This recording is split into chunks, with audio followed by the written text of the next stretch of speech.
Ooh,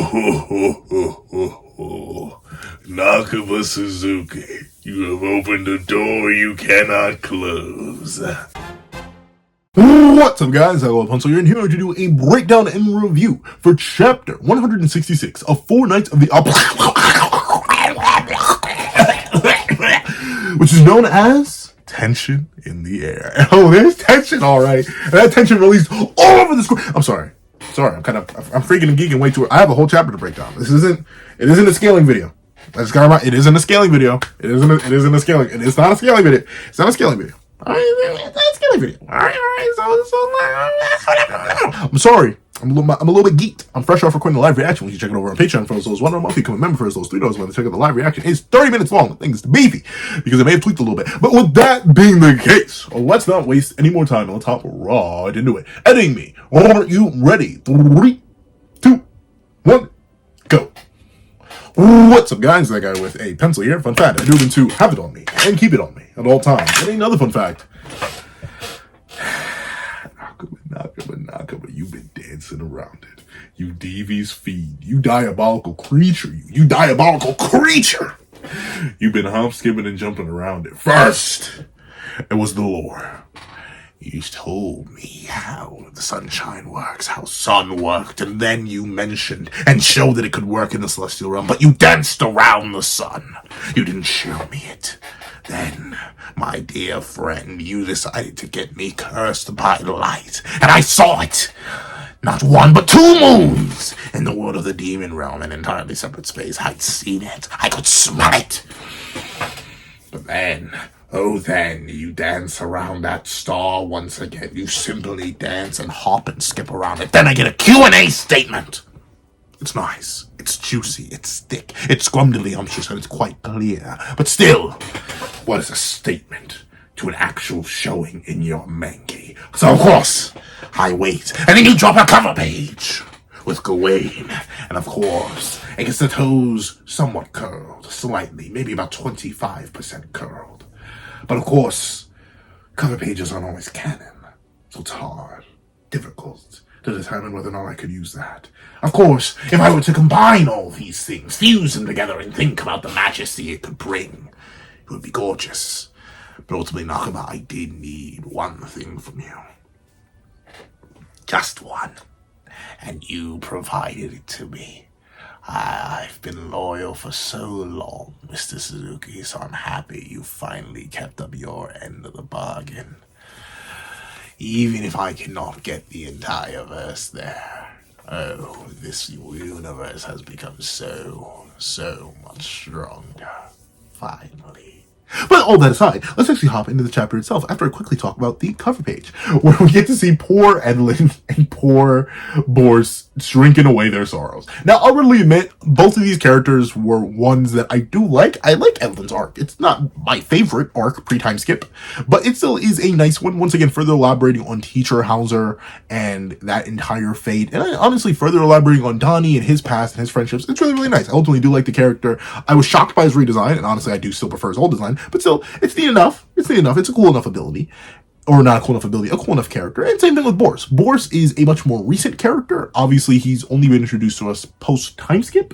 And it's very specifically a decent chunk. Not a decent chunk, actually, not at all. Relatively early in the post-time skip. But we did have an arc with him, too. And I ultimately ended up liking his arc of self-acceptance. And overall, it just seemed like a really neat vibe. Really cool jig. But at the same time, I gotta think with my shonen brain here. And if you were to ask me, of the 16 characters that were revealed to be left over in our current case for the final bracket, would I swap any of them out for these 2 characters? No. Like, ultimately, no. Edlin's ability is what? 1 temporary tangible illusion, because that's how he did the whole dragon egg thing and had the dragon mama under his control, the ancient dragon. And then Boris just doesn't have magic. So what? I see a regular guy fight? Yeah. In a world full of magic, wonders, and mysteries, unfortunately, Boris isn't that interesting. And while Edlin, you could argue he's gotten stronger and maybe has made some more creative strats with his magical abilities, I'm perfectly fine with these 2 getting booted to the side so we can have a traditional 16-man tournament. Could you say Nakaba could have just had a 32-man tournament? Absolutely. But then that's 16 more characters he has to design. And, like, It never has been and never will be that serious. And as someone eloquently pointed out in the most recent poll for last chapter's review, this is 7 Deadly Sins / Four Nights of the Apocalypse. Tournaments never run all the way through. Never. So, like, yeah, honestly, it may have been the best option or the best choice to simply remove these two and get what we can get out of the characters we have. And trust me, I'm excited for the current lineup and roster. So this overall is a sad cover page, but a cover page that is appropriate and necessary for these two characters. One other comment I want to make, this guy kind of looks like Pelgard. At least from the back of the head, he kind of looks like Pelgard, even though it would make absolutely no sense for Pelgard to be here, so it clearly isn't him. But with that being the case, let's actually hop right into the chapter 166, Tension in the Air. Speaking of the tension, we run right into it with Percy simply hitting the air. Well, I was about to say hitting there, but really sitting there with that ooey gooey, sloppy, icky, sticky stuff all over his face. And no, I'm not talking about that. I'm talking about presumably spaghetti and meatballs. But even then, I don't know. This looks like noodles. Those could be meatballs, but I don't know what this big thing is here. But regardless, Percy is a little bit quiet as the plate wobbles to a stop. And our resident Gareth says, "Now what am I going to do about the dinner I just got? You're going to notice, I'll bring it up again later, but with me, as I read, before I bring it up specifically again, count the amount of question marks there are in Gareth's speech patterns. Just pay attention to them. But with it being the case, now what am I going to do about the dinner I just got? You didn't watch where you're going, and now look." And of course, while this does horribly ruin Gareth's dinner, where they could easily go grab another one, Percy's like, "I do not care." Tasty. But, oh wow, this is good too. He just immediately vacuums it all. And you know, I'm a guy who doesn't like to waste food. I'm a rather big fella. And thusly, I do have a love of the game. And by the game, I mean food. And by the food, I mean food. So, like, I get it. If I'm ever out with my family in particular, if there's food left over and they're planning to just throw it away, I will inhale it. To my own detriment, admittedly. But I will inhale it readily. Instantaneously. I will move like Speedy Gonzalez off 3 Red Bulls and 4 Monsters. But at the same time, that is an impressive slurp speed. That boy straight hit the 1-tongue rotation. I know Ananasian's toes are curled right now. But that aside, we do get to see that Percy just munches it on down and Gareth is bamboozled. And ultimately, Percy does apologize, but he also burps in their face, which is like, dude, I know Varky's raised you better. As he says, sorry. There's all this food around, so I kind of lost track. Oh, wait. You beat Etlin earlier, didn't you? Etlin? And who might that be? Oh, my friend. And then you slashed at me right after that. I'm sure this is the first time we met. So, a couple things here. Number one, I want to know if it's like a canon thing or a non-canon thing. Look how Percy went from small to big. I'm assuming it's just for the gag. I just got caught up on this recently. I was like, oh, well, maybe he can shift back and forth because we know he can age and de-age bodies. So, like, I wouldn't be shocked if every time he wanted to shrink down and be more compact, he would let out some life spirits and then he would reabsorb the life spirits so he wants to get back to his current size. But that aside, he is actually taller than Gareth. As this idea of Gareth losing their memories of conflict is introduced. Now, of course, Gareth could just be lying. Because that is oddly specific to be like, oh no, I didn't do that. I would never do that. I mean, well, actually, no, it's not even like Gareth says it. Gareth just specifically says, Etlin? And who might that be? And then Etlin declares this is the first time they met. I mean, if you're in it for the love of the game, maybe you would have recognized somebody. Like, this happened earlier that day. Who knows? In universe, it may have been less than an hour ago. So, it is actually pretty strange that Gareth doesn't remember Etlin or Percival, especially when Gareth gave Percival a compliment at the end of their battle before they ended up dipping at the end of 164. I think it was 164. So that's interesting and unique. I do wonder why that is. Maybe it's the possibility that Onfwin is manipulating them, or maybe it's the possibility. Well, it's still a version of Onfwin manipulating them. I was going to say maybe Onfwin wiped their memories, but at the same time, no one else's memories appear to be wiped. And also, it may just be like a reset button for anyone in Onfwin, including considering where we're going to learn that Gareth comes from. Gareth, I said Garrett, on the knockoff of Barrett. But since we're going to learn where Gareth comes from, maybe it's part of their biology or something, where they are simply not able to remember certain things beyond a certain point. As we see, Percy is confused, but he's like, whatever, vibe's fine enough, and goes, well, my name's Percival. And Gareth does introduce himself as Gareth. And we do get to see that these two go to... Okay, I should not... Cut that editing me! Cut that out! Cut that out! Editing, cut that out! Editing me... I'm telling you, cut that out. I just realized why. Cut that out. All right, editing me. 10:31, editing me. 10:31, and go cut that out. But that aside, because nothing happened here. This post cut. They go to eating a whole bunch of food, and Gareth reveals that they may have had a little bit of off-screen conversation, as they say, "You're looking for someone." Think on it. What's the guy? I think it's like the fourth one. Let's see. The third or fourth. Let's see. Oh, yeah. And one more little errand. And we see that Gareth is bamboozled and says, and that's why you broke into Onfwyn? And that's why you broke into Onfwyn? This giant cauldron with no escape? You're willing to go to extremes for a party, is all I'll say. And Percy says, oh, I love festivals like this. I can't wait to see what kind of strong dudes we'll see in this one. And Gareth says, sarcasm sails right over your head. Well, ever since I was born, I've been right here in Onfwyn. So, a lot happens in this one page. Number one, the idea of Onfwyn and its permanence is so thick, juicy, and potent that Gareth has been here since they popped out their mama. Now, it'd be like, Pencil Man, what in the world does that matter? It means you can give birth in Onfwyn.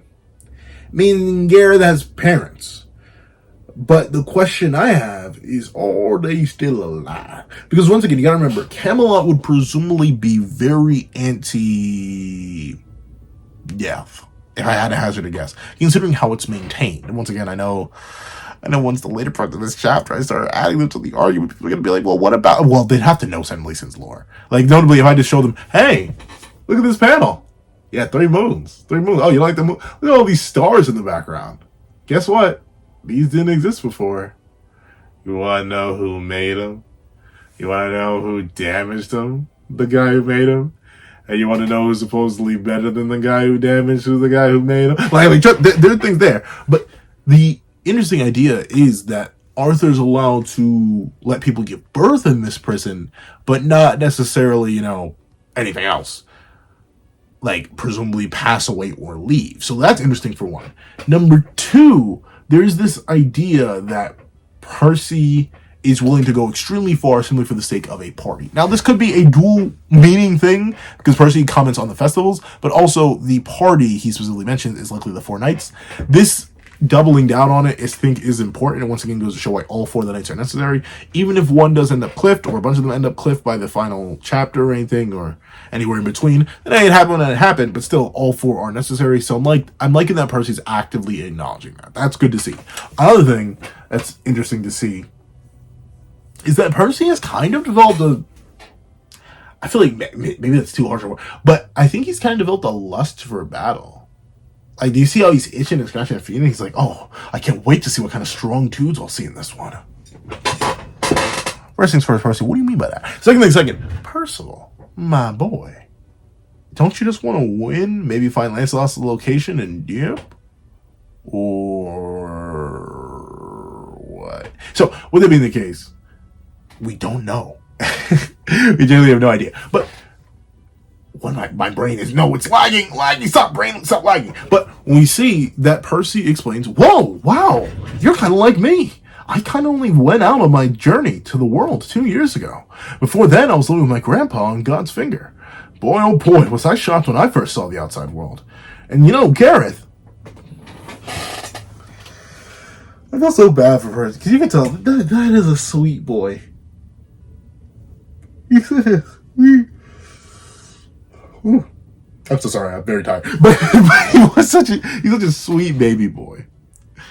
But ultimately, sweetness can only carry you so far. As we see, that Percy was going on this nice little tangent and is really offering Gareth to come along, Gareth hits the, "Ugh! Are you even listening to me? Unlike you, I can't get out of here, even if I want to." Question is though, can they leave? Is that a thing they can do? Especially now that they're all participating. Can they leave? Like say Tristan suddenly got memories back right now, and say Lance fell out the sky. Can they leave on foot? They've eaten there now. So like, is it like underworld logic, or you need to like leave a piece of your form, or do you need what is the necessary versus the non-necessary in this? Like, what is the condition for keeping you trapped in Onfen? Is it literally just the realm? Is it not? Does it not have anything to do with food or anything like that? Like, I don't know. It feels like there should be something a tad more complicated when it comes to restraining you to Onfen. Like in Greek mythology, when you consume any food from the underworld, you are now trapped there. But, well, to certain degrees, because you're trapped there for half a year or whatever the monochrome spring to winter was. But still, it is interesting to see that people can be born in Onfen, yet still desire to see more than Onfen. Like, people can be born in Camelot and still desire to see more than Camelot, such as Diodora. So, like, there's a bunch of different types of characters of this archetype, and honestly, I'm completely fine with something like that. Because it just makes sense in universe to have the place that's actively disliked be actively disliked. And we see that Gareth says, or no, not Gareth, Percy says, "Well, here, Gareth, once my business is done, how about you and me leave here together?"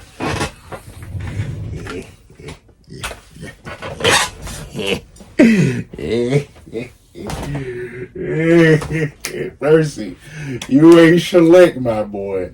You ain't slick. Bro said, "I smell an opportunity to add to my gaggle of loyal followers.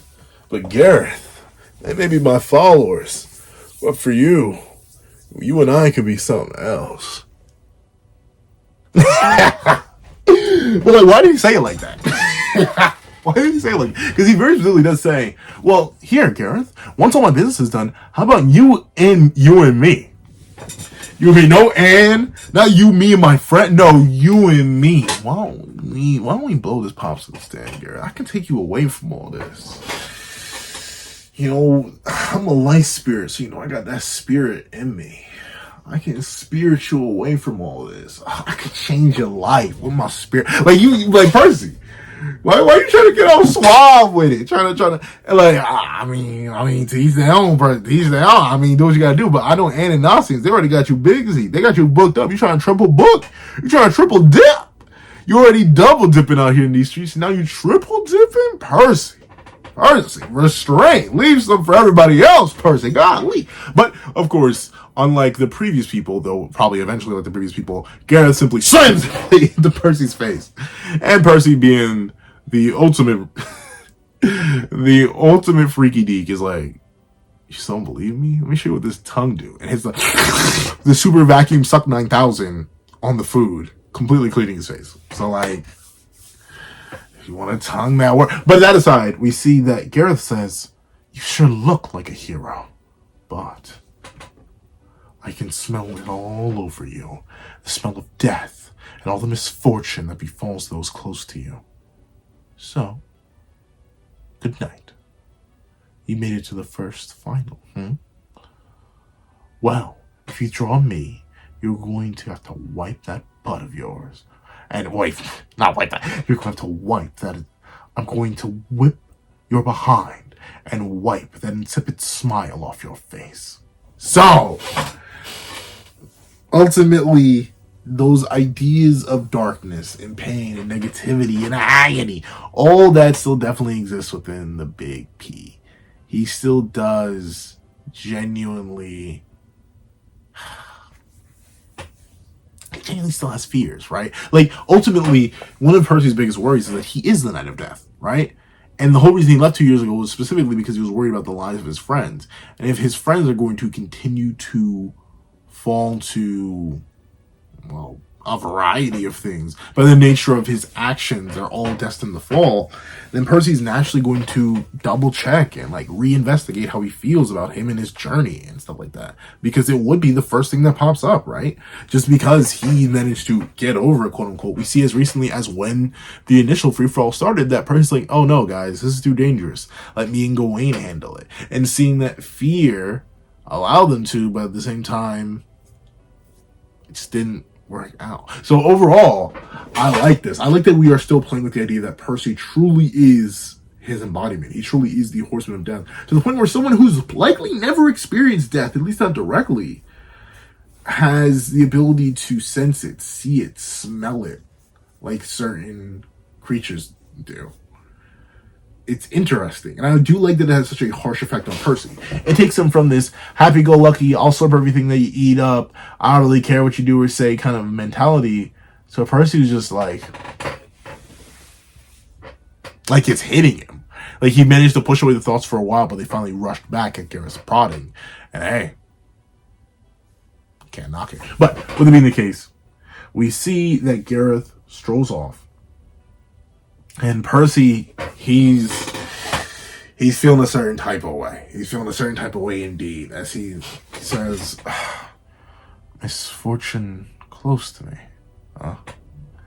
Oh, once again, let me bring this up. For some reason, I want to say it's darn nearly just meant to be a speech pattern for him, but am I the only one who noticed Gareth spams And I keep saying but that requires an H. No, they're just hitting the because when you look at it, unless I'm mistaken, one.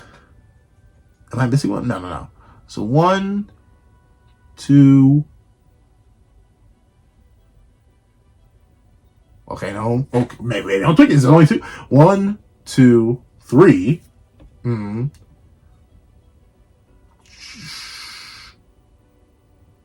4.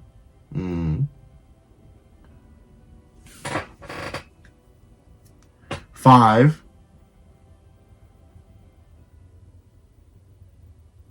Okay, so it's not too bad. I don't know. It just kept happening, and it caught my attention in the live reaction. When you can check it over on Patreon for as low as $1 a month. You can remember for as low as $3 a month to peep. But still, very interesting as we leave Percy to his own devices, and Percy kind of just sits back and contemplates when everyone else leaves, and a certain someone shows up. There you are, Percival. Are you still eating? And Percy's like, oh, hey, Anne. Man, really not feeling the best. And we see that while Anne looked up and down for him, Percy's kind of just been chilling. Percy admits that ultimately, hey, I kind of don't need to, you know. Oh, no. My brain. See, this is what happens when my brain lags. But ultimately, Percival's asked if he's still eating. Percy says, Anne. And then Anne says, I was looking up and down for you. And then Percy says, what for? And then Anne says, what do you think? We're better off all sleeping together, aren't we? And then Anne notices the darkness in Percy's eyes, the distress, the doubt, the fear, the concern, that all exists within him, and she's actually noticing it.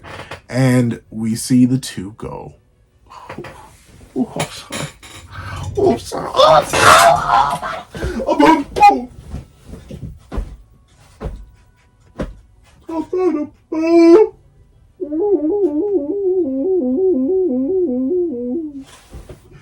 Oh, NAKABA. Oh, NAKABA. Oh, NAKABA. Oh, NAKABA. Woo, NAKABA. Oh, you got me feeling a certain type of way, NAKABA. A certain type of way. Oh, it's everywhere. Oh, it's everywhere. Oh, it's thicker than a bowl of oatmeal. Oh, it's thicker than a jar of peanut butter. It's everywhere. And you're going to be like, whoa, pencil man, you get a little freaky deaky. Did NAKABA get to you? And no, but yes, because would you look at that? Like I kind of foreshadowed earlier, the reason I love this chapter so much isn't just for the character work, because I do think it's good. I do like Like I kind of glazed through it because for some reason, I don't know why, but I suddenly got really sleepy. I was perfectly fine during the live reaction, but now as I go to record the main review, I got super sleepy. So if anything came incoherent in this area, I'm so sorry. But I do actually like not going. I like Gareth's character work here. I'm interested in the idea that they lose their memories whenever they fight, and or the idea that their kind of body shuts down and they purely take over instinct, or maybe it has something to do with their magic. I like the conflict that Percy's going through mentally when it comes to his whole nature as the Knight of Death, and the fact that he brings death, yet is a life spirit. And I do like the idea that it's Anne, of all people, who comes out and reaches out to him. It easily could have been anybody else. It could have been Gawain. It could have been Donnie. Heck, it could have even been interesting if it was Kyan or Isolde, or even Hauser, once again, to reach out to him. But it's specifically Anne who was looking for him, and it's Anne who reaches out. I think all that's beautiful. And I'm super excited to see where Percy and his whole self-value arc and fear of his own potential for destruction and death and chaos and misfortune, where all that ends up taking him. That is all super duper crazy good. I love that. NAKABA's character work is chef's kiss, beautiful, wonderful. If he wasn't weird, he'd be glazed to the moon and back, because his artistic quality is fantastic too, all by himself as well. But all that aside, you may be wondering, Pencil Man, what are you busting everywhere for? Why is everything painted white, and what is going on? And it's this.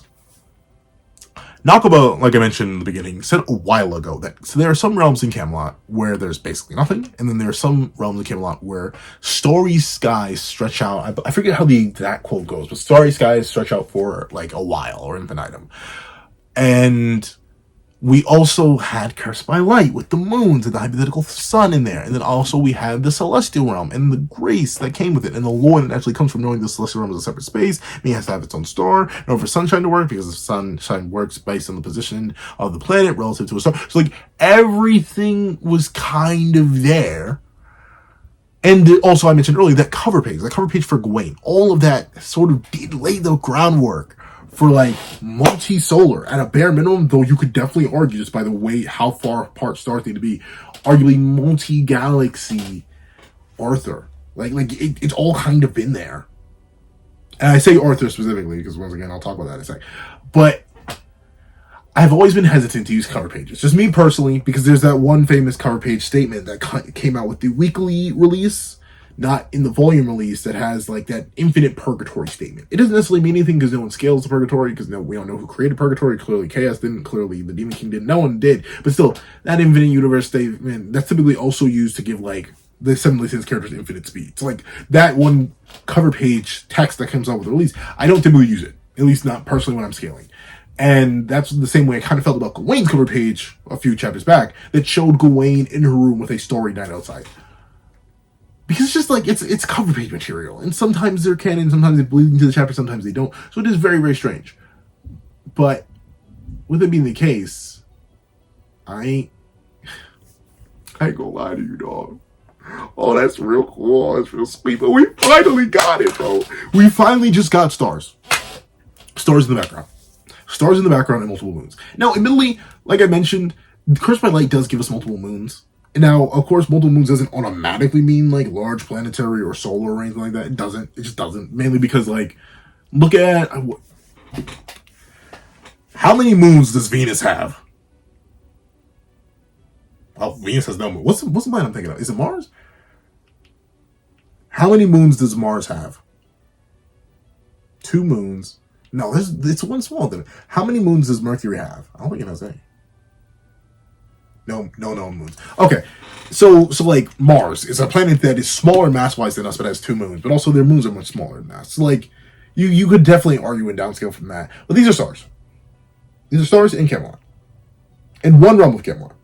Multiple. Let me see. How many stars are on the star page? I'm sorry, this isn't a scaling video, but these are the sort of things that get me excited, especially the Simulations Glazer. 1, 2, 3, 4, 5, 6, 7, 8, 9, 10, 11, 12, 13. I'm not counting all that. But still, multiple stars in a manga panel, in a realm that we know was created by Arthur.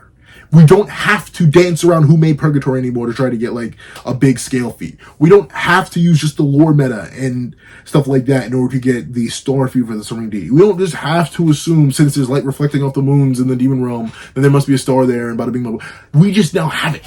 I'm not even sure how you would argue this anymore. Now you take everything. You take the statement. You take the cover page. You take this. You take the Cursed by Light stuff. You take everything. You slam it all together and multi-solar Seven Deadly Sins at a bare minimum, just because of how far apart stars have to be. Like, this This is... But I'm about to... Like, there's a reason I'm busted everywhere. Because this is crazy. This is crazy. And the only thing that concerns me is it's so hard to tell what scales to what. Because I'm still in the camp that no one necessarily scales to a full power Arthur, right? And also, I'm also in the camp that we really don't know how long it took Arthur to make all this. And how much of it truly is him because of the weird nature of Camelot.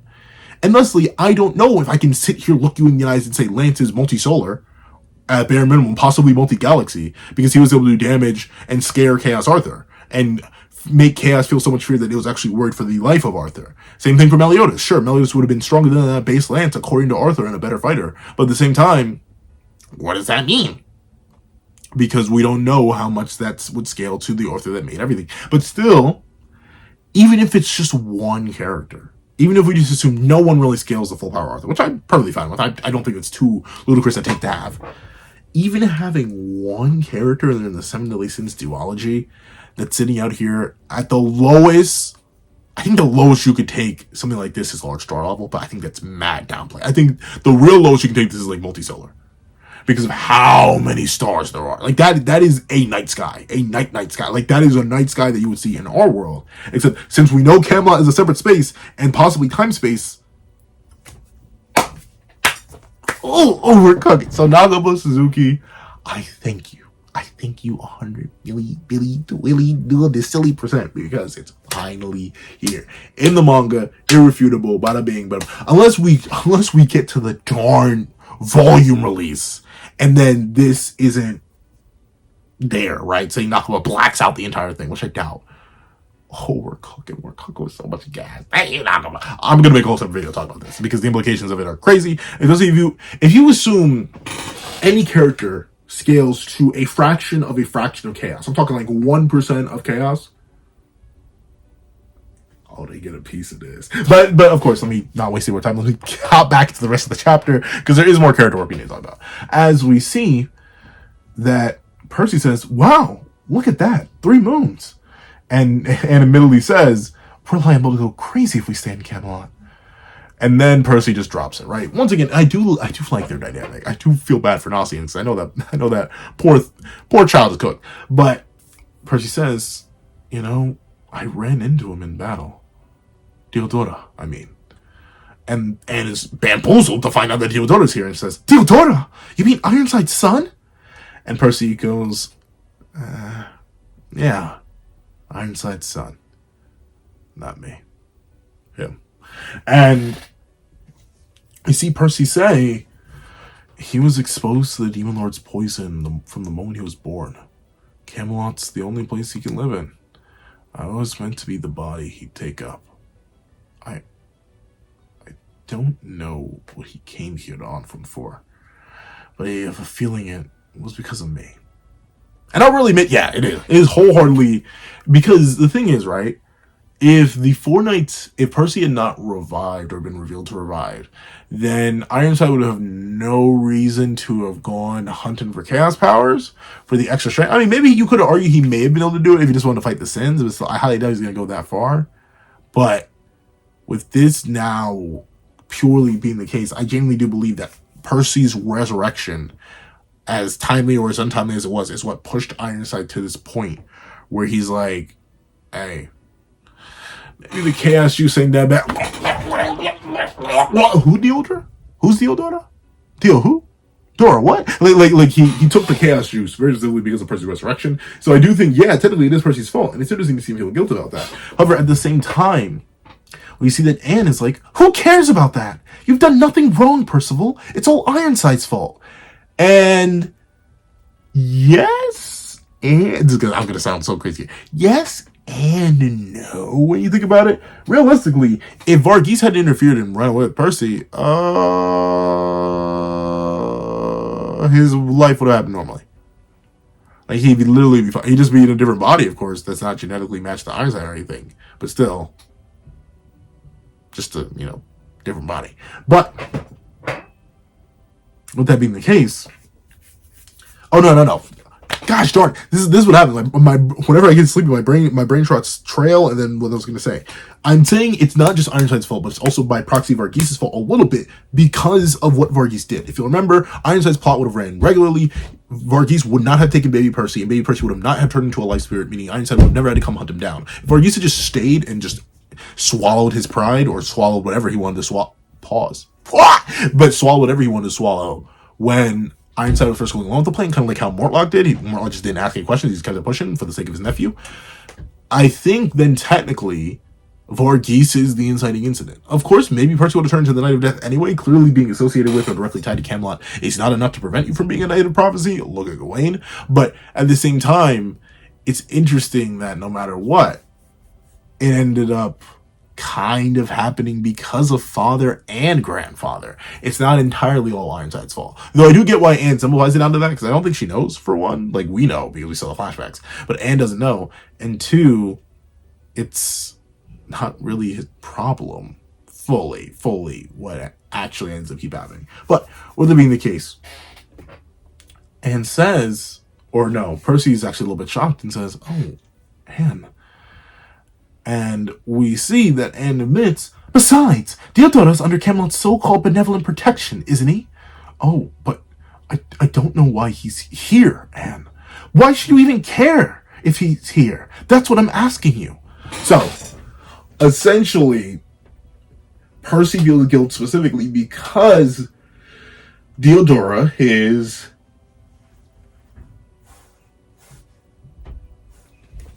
I'm not sure. But, do I just call them brothers? We'll call them brothers for simplicity's sake. But Diodora is technically not necessarily in a position where overcoming him physically is hard or difficult. And at the same time, I don't know why he's here. Percy there's really worried about, since Diodora seems so weak due to his physical constitution, why is he here in the first place? He's kind of wondering what Diodora's wish is, but ultimately I'm telling you, it probably wouldn't end up being too good because I was having to come back to the evil side, or to the lesser evil side. I don't know, it'd be weird. But with it being the case, we see Anne's perspective. She wonders why he should even care. And I do get that to some degree, because, like, why would you care? Why what does the actions of another have effect on you? But I do get it to somewhat degree in Percy's mind, because, like, he is these characters. That's it. That's all he's got. So he simply smiles at Anne and says, huh, yeah. And Anne goes, oh, look, we're alone, so if you want, did you forget what I said over in Leonis? Like 2 years ago? If you want, I'd let you, I'm not gonna say the rest of that stuff. Such a good character works out. I like that Anne, due to her perspective, is fundamentally different from Percy and does not understand the mental repercussions he's going through. I like the idea of Anne being the one to reach out and comfort him. I like the idea that Anne is really just telling him to suck it up, tell Nuggies, you're alive now, too late for you to go back. Like, overall, I love how Anne's mentality for the most part in this chapter, but she just had to make it weird.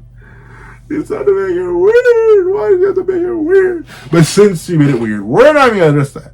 As she looks at Percy, is like, I heard you talking on that sweet talk to Gareth. Have you forgotten what you're missing with your mother? And we see that Percy's like, wait a minute. Touch what? Like, oh, wait! Yeah, now I remember! I put my hands all over you, and then, luckily enough, Anne does cut him off and says, oops, sorry, you ran out of time. Which I ain't happy for. Once again, there's certain things in Sevendeadlysins that I love. And there's certain things I wish Nagaba would never do. This joke is one of them, along with a couple others. But, at the same time, we see that she storms off. She says, what am I even saying? And Percy begs for her to stop. Wait a sec, Anne! And she says, hurry up, we're all waiting for you. And Percy smiles solemnly as he says, thanks, Anne. And then everything goes wrong. No, I'm kidding. But we open up and we start at the tournament of the next day. Kopidolni comes out and says, good morning, everybody. Today, the Unfolding Gladiator Festival is set to kick off in style. As before, the fight at the top of the towers in a special arena. I picked some loud cheering from relentless contexted, well, from resounding stands. Even if, if. What kind of fight? Wait. Think, brain, think. Read. You're literate. Read. That's it. Good morning, everybody. Today, the Unflame Gladiator Tournament is set to kick off in style. As before, the fight is at the top of the tower in a special arena, with something loud and cheering from you stands. Among you are from 16 people. Wait, what? What kind of right will we see What kind of fight will we see? Oh, from the 16 people. See, this is why I don't record retired because my brain is shut off. But story, I gotta lie. 16 people who made it past the melee round of the previous day. It's time to go all out. Let's announce some official matchups. So, this is the matchup spread. At least I think. And with that being the case, I'm just gonna call it here. Gawain, Ballin, Tristan, Tantris, Wayne, Ballin. Nope. Wait, what? Percy. Probably mystery packages. Let's go through. I'm so sorry. My brain, it keeps shutting down. Think. I went all the way over here. They'll switch it over to the side. Gosh darn it. I gotta stop. Let's see. Percy versus Gareth. Percy. I'm interested these two are fighting so soon. Donnie versus Mystery Package. Mystery Package is obviously going to clutch up because that's Gother. Then Anne versus Diodora. That's going to be interesting. If you think that Percy's going to make it to the final round, then maybe it actually does have to be Diodora, and ultimately Anne will sell, and then Nazis will also sell upon Rothus selling. Or maybe Rothus beats them both, is established as extremely powerful, and then gets beat. Ooh, that's it. But once again, overall, I'm hyped. I think the winner of the tournament will probably be Percy or Tristan. I think they're the final round. They're probably going to fight it out. But if you're all the way to the end of this video, please do me a favor and leave triple M exclamation point in the comment section down below. And thank you so much for watching. Please remember to leave a like, share, comment, and subscribe. Make sure you hit that little notification bell so you don't miss out on every videos that come to the channel. Also, I do happen to have a Patreon down below where you can support me for as low as $1 a month. Now on, you get exclusive videos, early content, and more. You also now become a member of the channel for as low as $3 a month to get the same perks and more. Those perks include the live reaction to this very chapter, reactions of all my videos, and if you become a $25 Patreon and a $25 member, you can order whatever video you want. Also, I do have a link to my Ko-Fi in the description down below. You can drop 5 beans for a short video, 25 beans for a long video, or any beans at all. Any support is always greatly appreciated. Now, I'd like to thank you so much for watching once again, and I hope you guys have a wonderful day. This is Dak on the Pencil, writing off.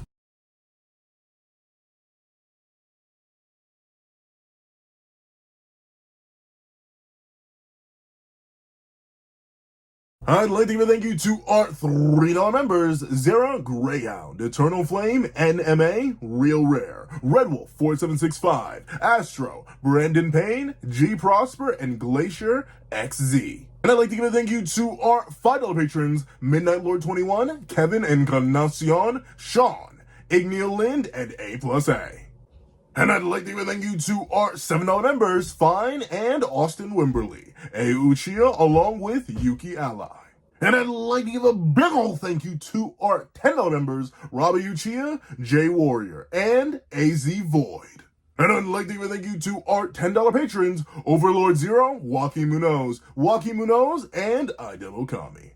And I'd like to give a final, giga, legendary, superhuman, beyond the bounds of reality thank you to our That Guy with a Pencil tier patron, Calvin Elder.